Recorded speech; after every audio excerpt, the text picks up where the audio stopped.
Hey, good morning, guys. I know it's been been a few days since I posted, and I just wanted to kind of catch up on how my week's going this week.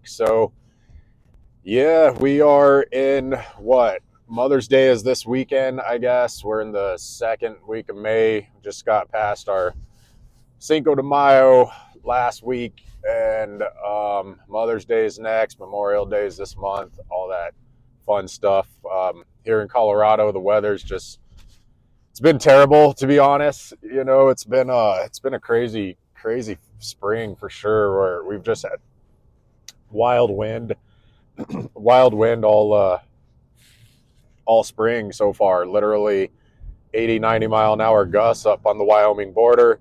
I don't live too far from the Wyoming border. I'm probably a good hour away from it, north of it, towards Denver. Wyoming is known for being a windy city or windy state, right? So it's almost like Wyoming is blowing into Colorado, and here we are. But so that's kind of sucked. Today it's kind of gloomy out. It's hasn't been like exactly cold. It's just been weird weather, right? So that's that. It hasn't affected work too much or affected travel. None of that kind of stuff for us, especially in our area. The roads are dry, all that stuff. So we've just been plugging away, man. But yeah, so if you guys watched any of my past videos, a couple things we had been working on the past couple weeks was number one, this big Haven project I had spoke about. It was the largest bid opportunity that we've sent out to date for ourselves in 14, 15 years of business on the electrical side of stuff.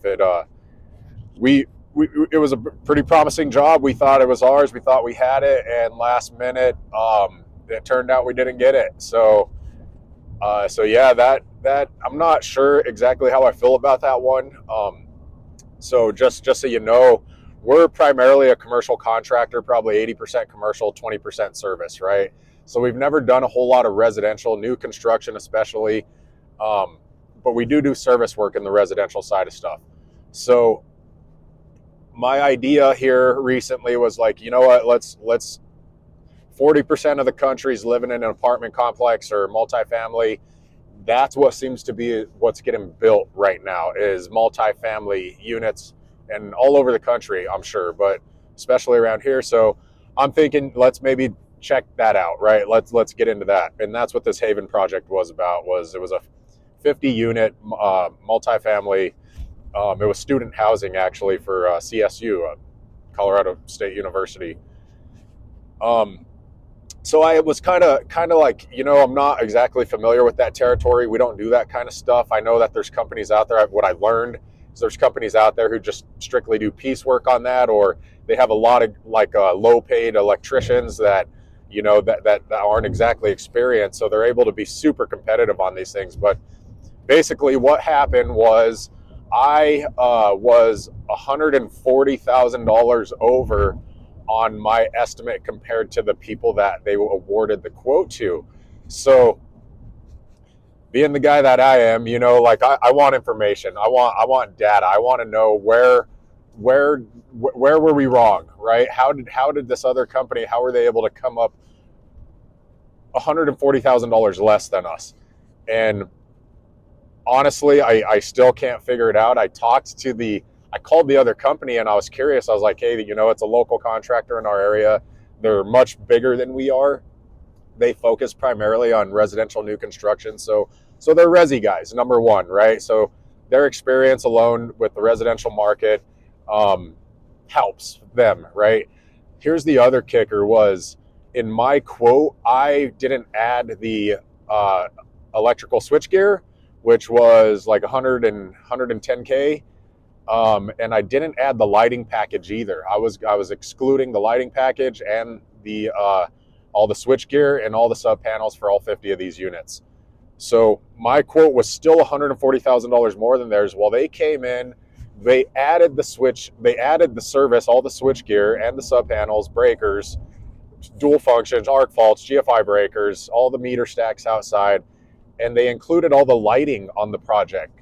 So site lighting, pole lights, vanities, 6-inch can lights, hallway lighting, corridor lighting, all this, all the light, building lights, everything. They added all that for $140,000 less than us. And I knew I was high on my man hours on this, but I know I wasn't that much higher. So whatever they're doing differently than us, I mean, good for them. And I just don't see how they're going to make money on this project unless they are doing some type of piecework or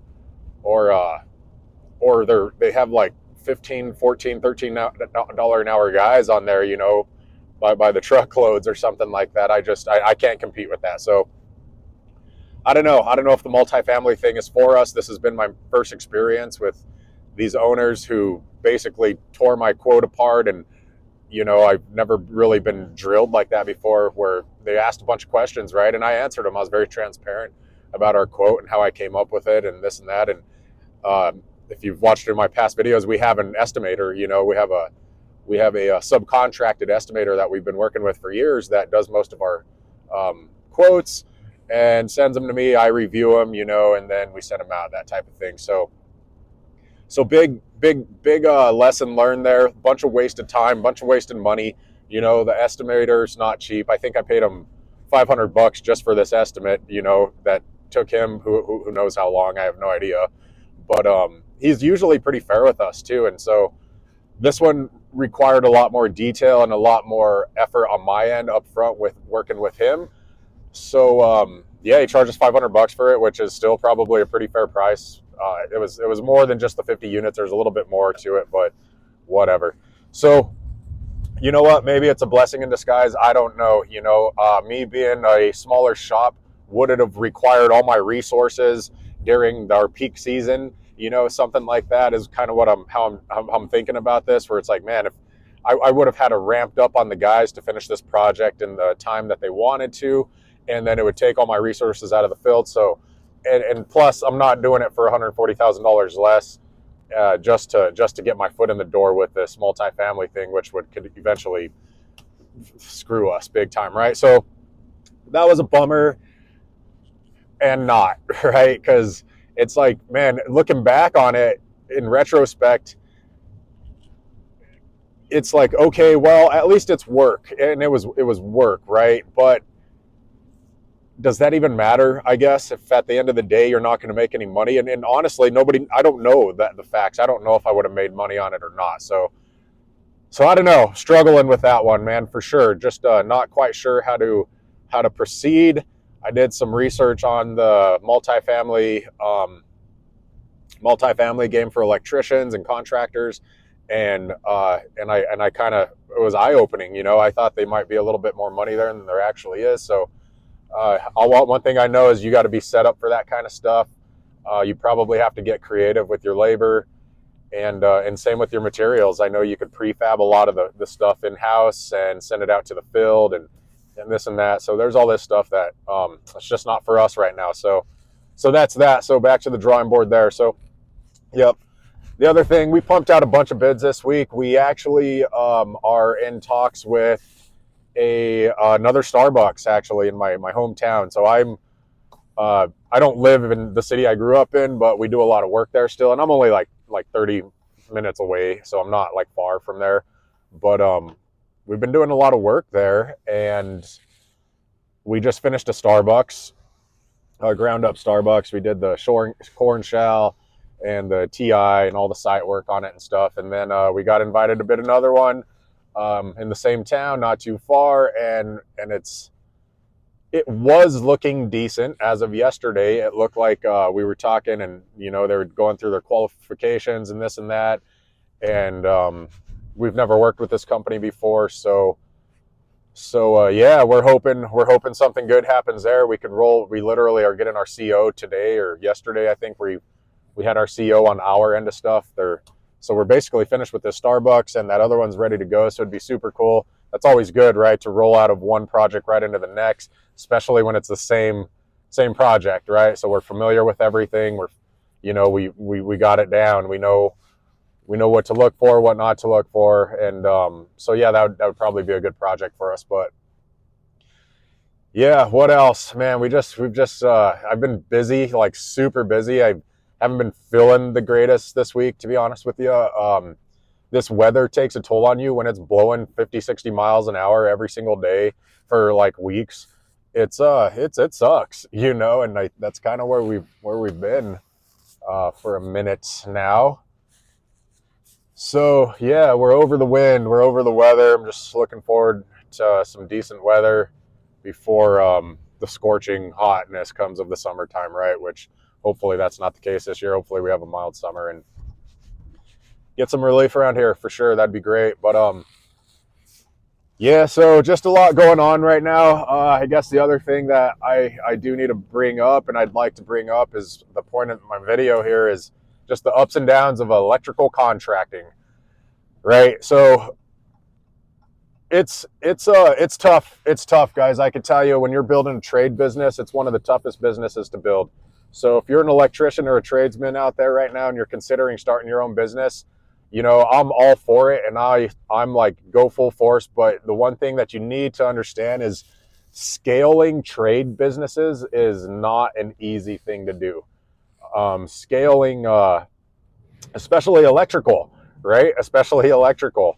So, yeah, all right. So scaling a trade business, right? So something to consider for the new guys is scaling a trade business is not an easy task. So it requires a lot of effort. And again, being an electrician, right? We're not just like laborers. Like, you have to have just skilled guys to build a successful business. You have to have you know, the marketing down, the reoccurring customers, the training of the employees, the training of your admin, the consistent growing of yourself, right? Like, you gotta be on it all the time. And so just know that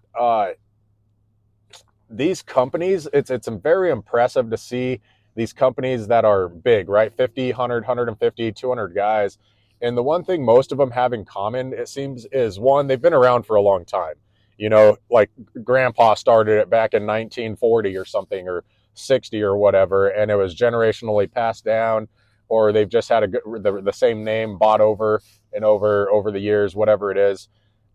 So they're generational, right? And two, a lot of the times you have a massive team of people that are running and helping organize and scale and manage these businesses. So if you're like I was when I started, just by myself, one truck, just my tools, you know, and ambition, and out there literally making contacts every day, handing out my card, doing stuff like that. If you're that guy and you desire to grow a business, I would highly suggest start focusing on the business side of things right now, and understanding how to think about it, right? And how to pursue these goals that you want to attain, right? So one book that always sticks out to me that was really easy reading book, I did Audible on it, and it just like was really simple to understand, was called The E-Myth.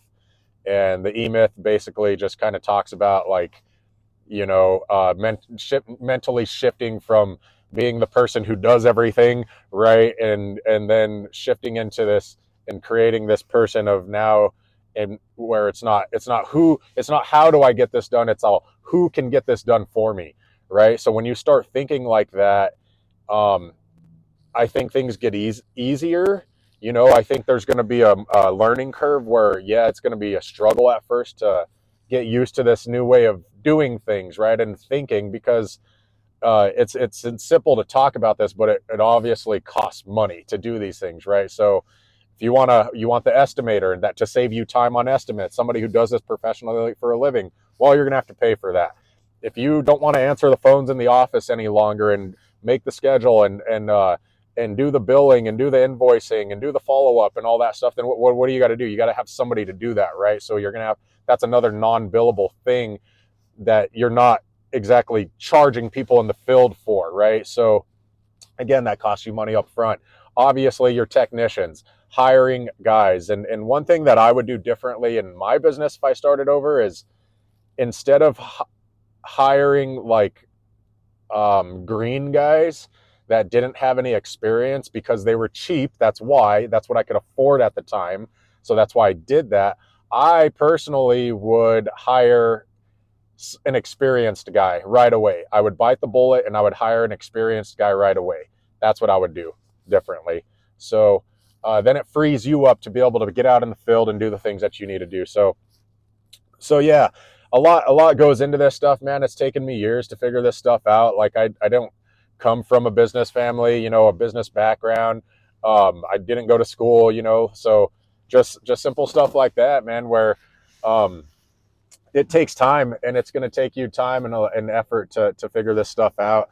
And so I wish you the best of luck, and just know that this isn't all fun and games, you know, and you can make a great living and have a lot of freedom with this type of lifestyle and this type of business, but it comes at a cost, that's for sure. So choose wisely, see yourself in the future, make sure you're always setting goals for yourself and you're trying to chip away at it daily. And just know that it's going to go up and down, ups and downs, ups and downs. One minute you're going to be really high, the next minute you might be really low. The next minute you might be really high, then you get kicked in the teeth again. And that's just the life of an entrepreneur. So it's something you have to get used to, and something that you're going to build resilience through over time that'll allow you to push through the difficult times of losing this big contract or whatever it is. So yeah, anyway, you guys take care.